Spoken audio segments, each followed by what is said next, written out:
Welcome to Coast Vue, the show that every single day celebrates the men and women who are making coastal Mississippi such a great place to live, work, and play. If you go back to my time after Katrina, one of the things that became very clear to me, and that is that the success of rebuilding, the success of any community actually is buried in some really, really, really important legal and nerdy details. And that has to do with building codes and building requirements and, how a city sees itself, how a city wants to manage growth. And I got a big lesson in that. And I'm really thrilled today to start the show out with my friend Jerry Creel, who's the Director of Community Development. And you look at what he says grace over, and it's a long list of stuff. But before we go any further, let me just say good morning to you, Jerry. How you doing? Good morning. Thank you for inviting me. It's a pleasure to be here. It's good to see you. Hey, listen, you talk about standing the test of time, man. You have seen some big change in your department and your city over the history of your involvement with this department, haven't you? I have. In 10 days, I will have been here 20 years. And, that's usually unheard of for a community development director. They usually last about 1 or 2 terms and then they're gone. So hopefully I'm doing something right. We've gone through a lot of change in the past several years, and we've been able to adjust to it. So you had about 2 years of getting your feet wet, and then Katrina hits. But it's amazing to think now in the terms that Katrina was 18 years ago. I mean, it's almost impossible to get my head around that. Yeah. We had, 18 months of cleanup that we had to do. And of course, during that time, we didn't realize it, but we were informed that FEMA was redoing our flood maps. So it created a fear in a lot of people that, well, I don't want to rebuild immediately and then find out that I'm out of compliance with the flood regulations and that my flood insurance has skyrocketed. So a lot of them waited. It wasn't until 2009 that the new flood elevations and maps were adopted. And so we had a little bit of a delay in there, but we were able to get through that. And now we're making up for it. We are, and we're going to talk about that in a minute. And in your area of responsibility, economic development, planning, zoning, building permits, inspections, code enforcement, floodplain management, community rating system, federal and state programs, business licensing, historic preservation, museums, cultural affairs, tree preservation, and the list actually goes on. But my goodness, how do you say grace over that? Well, I have good people. I'm very careful about the kind of people I hire. Fortunately, the mayor agrees with the people I recommend for these jobs. We've just gone through a kind of an exodus here. We lost Ed Shambra, who was the senior planner who retired after 32 years. I lost my code enforcement coordinator who had been here 43 years. They both retired. Eric Nolan, who was our city arborist and did some other things, left after 28 years and became the code administrator, the zoning administrator for Harrison County. But I believe in promoting from within, and I'm constantly grooming these people and teaching them so that if we have someone that leaves, somebody moves up, which creates something for somebody else to move up, and we keep right on going. So it was a very smooth transition. It's really been interesting to watch what's been happening in the city recently. I know when people think of Biloxi and downtown Biloxi, they think in terms of iterations, a vision that maybe we need to do this, and then a vision that maybe we need to do this. And it's gone through lots of public discussion and different visions, and you know what I mean? It's just been a wide range of thought and visioning. But the city has begun to really hit its stride now. And one of the things that I talk about on the show all the time is the new economy. That within the new economy, and I would say that the pandemic put this on steroids, that there are a lot of people who work in the creative class, which it could be engineering and lawyers and copywriters and creative people and a long list of others, can choose where they want to live now. And they choose communities that are affordable, but also where they can live, work, and play in a similar area. So mixed use and being able to do other things, restaurants and other types of things to have within a walking distance are really important to them. And they're choosing to go into communities like that. So that's a reality in America today. That's a reality for coastal Mississippi. Combined with that, a growing list of investors, entrepreneurs in coastal Mississippi who have the capital and also have the vision that connects to this need to sort of connect to the new economy. And what you have in Biloxi now is a place where in a downtown Biloxi, I don't even think there's any commercial land left available in downtown Biloxi. And you've got these incredible entrepreneurs that are building that are investing millions and millions of dollars in downtown, and finally all the pieces of the puzzle are starting to come together. Mm-hmm. And it is super exciting to see the future of this great city, isn't it? We're excited about it. I'll tell you, my phone rings off the hook, as you probably just heard. It's constantly developers. These developers from all over the country, and some of them from other parts of the world, they keep up with where the hot spots are for development. And, we recently had a discussion about the fact that, typically when interest rates go up, that puts a damper on development. People just hold their projects up until they see what the economy is going to do. We've not seen a slowdown at all in Biloxi. And we have it in a lot of the categories that you look for. Right after Hurricane Katrina, we were criticized a little bit because, why aren't y'all bringing back the family-friendly things? Well, first of all, you got to bring the families back. A lot of the houses were destroyed. 44% of East Biloxi was rental property. We lost a lot of that during Katrina. So what we had to do first is to get the rooftops back that would draw the commercial developers to come back. And so we have residential through the roof right now. We have commercial, a lot of different commercial restaurants, hotels, all looking here. And on top of that, the kind of the icing on the cake is that amusement is coming back now. We just issued the certificate of occupancy to Margaritaville, and they have plans to do other things down there, which we'll work with them on. But also Big Play Family Fun Center. When they first opened their bowling alley there, I was concerned about, that a bowling alley wouldn't draw a lot of people there. But anytime you pass by there, the parking lot's full, and they've added all these other type of amusement activities there. And it's really a big draw to Central Biloxi. It's incredible. I have many friends who are investing money. I've told the story of the revitalization effort that's going on in downtown. You see the Nico brothers coming in, doing what they're doing, and Ivan Spinner doing what he's doing, and a long list of others that really get it. And their visions connect. They get that young people, and in some cases retirees that are looking for walkable communities, they glom on to sort of this vision.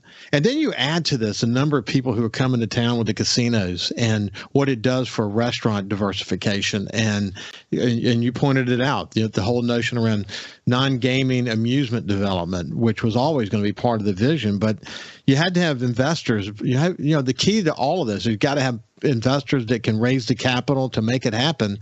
And there's just a growing list of them. And that's the way you make it work. A combined understanding of what the vision for Biloxi is going to be, investors that buy into it, and who literally bet the ranch on Biloxi. Mm-hmm. And you sense that too. I mean, you not only do you sense it, but you appreciate it. You know what it means to the city to have these people coming in, investing tens of millions, in some cases hundreds of millions of dollars to make their vision a reality. Well, what developers want to hear, not only is it we want you here, but that we will work with you to get here. After Katrina, the coast essentially turned into competition between the cities, and developers understood that, and they would come into my office and sit down. Well, Mr. Creel, what is the package? If I come to Biloxi, what are y'all offering here? And of course, we had a conservative form of government back then, and I would say, well, let me just tell you, we will work with you. We're not here to throw one barrier up after another. We will look for ways to make things work within the code. And a lot of times that's what they want to hear, because they run into hostility in certain cities, that, the nerve of you wanting to come here and develop, they run into that kind of an attitude. And we welcome people here. But I think Mayor Gillich has a lot to do with it, because whenever I take a developer to meet with him after we've kind of vetted a project and made sure that it's a real deal, with the real financing behind it, and I take it in and we have a meeting with the mayor, he looks across the table and he says, tell me what I need to do as mayor to make that happen. Now, that is a director of community development's dream, to have a mayor that does that. And Mayor Gillich, he's a numbers guy. As long as you can show him that the numbers work for the developer and for the city, then he jumps right in. And I need that. Hey, listen. Hey, Jerry, hold your thought right there if you don't mind. When we come back on the other side, we'll pick it up right there. But we're visiting with Jerry Creel. He's the director of community development for the city of Biloxi. And I would say that he's in partnership with Fofo Gillich and a team there to take the city to a whole new level. I think once you see this sort of unwind here in Biloxi, you're going to be blown away with what the city is becoming. We'll see you after this. Welcome back to Coast Vue. We're having a conversation with Jerry Creel, the Director of Community Development for the City of Biloxi. And you were mentioning, if to describe AJ Holloway as conservative, that is an understatement. And, the reality is very conservative. But the decisions he made before Katrina, for example, around that insurance policy for the city was absolutely brilliant. And the move that a conservative mayor would make to fight to pay for that premium, and it really paid off. And in the months and years following Katrina, we were really in a spot where we were trying to figure out where the world was going to go. And your point about not getting the flood maps to 2009, but I knew AJ really well. And AJ was a man of a few words. The difference between him and Fofo is night and day, because Fofo is not a man with a few words. And you were talking about when a developer looks across the table at Fofo. I've told Fofo's story. Fofo's mind works a lot faster than his mouth. He is an extremely smart man. He's a mathematics guy. He's a software engineer. He literally thinks in code. I mean, he's trying to solve problems the way that he would write software. And I'm sure that reality and the way the speed of his mind, it probably blows developers away when y'all look across the table at him. Well, he can analyze a spreadsheet faster than anybody I've ever seen. And two, when these developers come in, we present it to the mayor. He is calculating a way. Now, let me back up just a little bit. Developers now not only want the city to welcome you. Yeah, we want you in Biloxi, Mississippi. They want you to participate financially for these new developments. And so they want a tax break or some type of tax increment financing to go along with it.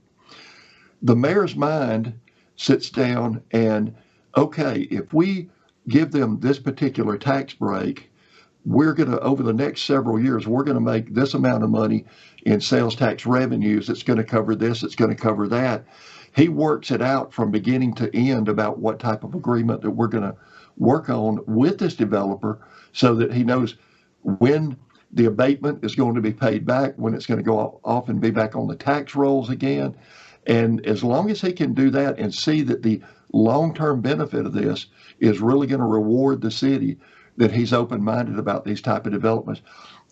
Mayor Holloway had his way. Mayor Gillich has got his way. Both ways were successful. Both were great for the time that it was going on. In the old days, when developments came to town, the position was, let's squeeze these guys for as much as we could get out of them. But that's the old way. You just don't get anybody. You don't attract any developers to your town with that type of attitude anymore. So we have a open door policy where we will work with people. We'll look for ways to make things work. And usually it benefits both the developer and the city. And it's working. It's working. So, Jerry, give people an idea of projects that are underway literally as we speak.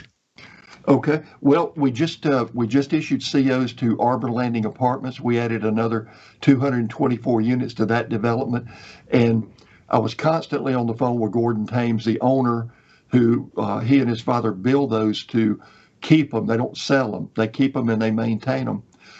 And he was constantly calling me to get a CO for the next building because I had a waiting. Hey, by the way, CO is a certificate of occupancy. That's correct, to show that everything is finished and ready to be moved into. And he constantly had this waiting list of people that were wanting to move in. And we'd have to go out and do the final inspections, and we got them to move in. Of course, Margaritaville, the amusement park, we just issued the certificate of occupancy for them. They opened up last weekend, very successful. But like right now, under construction, we have the Bark building downtown, a major downtown development. We've got the Bella condominiums, which is 13 units in the old Wells Fargo building. The Eula Cove townhomes, those are 50 townhomes being built near the community college off DeBees Road. Beach Vista Apartments, adding another 66 apartments on Briarfield. The Sky Zone Trampoline Park at Edgewater Mall. The renovations to the Sanger Theater. We've got some projects under review. We've got 2 convenience stores that are under review, one at DeBees Road and Beach and one up at Pops Ferry and Jam Lane.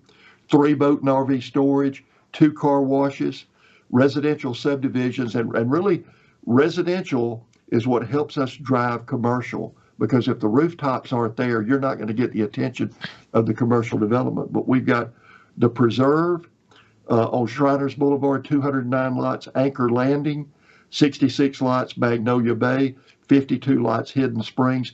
Horton Homes just bought another 180 lots from Jim Frisbee up there, so they'll move in and they'll start blowing and going. We've got 8 new houses to be built on Cabot Street. This is just south of Quality Poultry and Seafood. The 16 houses that will be built next to the Shell station south of Beach Boulevard. 20 more lots in Goose Point, a subdivision, 64 lots on Jim Bird Road. The 39 lots that are being built by Elliott Homes there near the mall at Grandview and Beach Boulevard, and another 30 townhomes to be built in East Biloxi, which is a good sign.